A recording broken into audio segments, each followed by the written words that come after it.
98 killed, hundreds injured as Israel bombs Gaza. At least 98 people, including many children, have been killed in the Gaza Strip in 2 days of Israeli air raids, as Israel's army mobilized on the border for a possible ground invasion.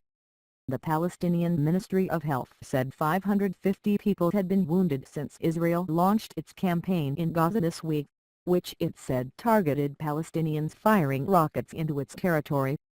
The Israeli authorities say more than 200 rockets have been fired into Israel from Gaza since Monday, with some reaching as far as Tel Aviv. At least 550 sites have been hit by Israeli jets, including Gaza City, Beit, Hanoun and Younis. An Israeli airstrike killed 7 Palestinian civilians on Thursday, including 5 children, in the largest death toll from a single attack since the start of the 3-day offensive, the Palestinian Ministry of Health said. Residents and medical officials said an Israeli airstrike bombed at least 2 houses in a densely populated area near Younis while residents were asleep, the Reuters news agency reported. Bodies were pulled out of rubble from 3 or 4 homes including neighboring structures. Another 16 people were also wounded in the attack, the ministry said. Israeli tanks continued to patrol the border of Gaza, after Israel's cabinet mobilized 40,000 reservists. Al Jazeera's John Hendren, reporting from Gaza City, said people are concerned that the next step is a ground invasion.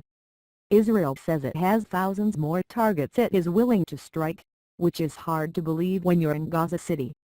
People are worried about more airstrikes and a ground war. Unmeeting hospitals inside Gaza on Wednesday said they were overwhelmed with those injured in the Israeli raids. Egypt opened the Rafah crossings to help evacuate and treat the wounded. Local media in Gaza said that one of the Israeli attacks on Wednesday targeted the house of a commander in the Qassam brigades, the military wing of Hamas. Casualties figures are unknown. Another blew up the house of Hafiz Hamad, the leader of the military wing of Islamic Jihad.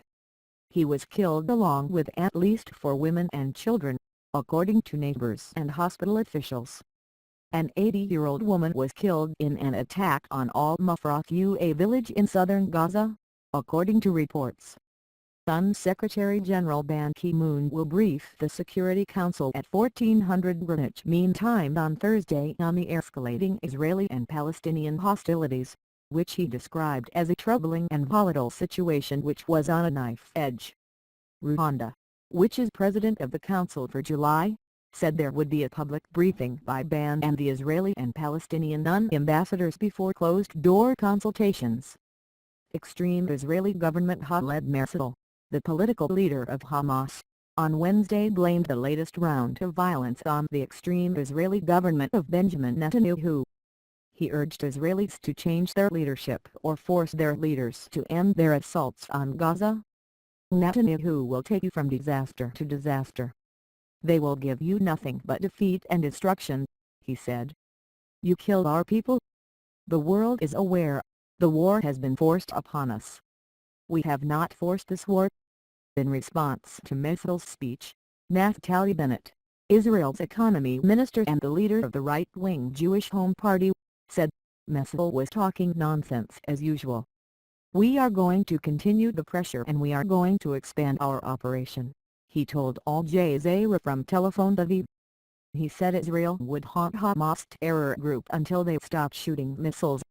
On Wednesday, 3 rockets hit the southern city of Beit. The salvo hit Tel Aviv during rush hour and 1 hit Hanoun, about 100 kilometers from Gaza, the longest-range strike yet.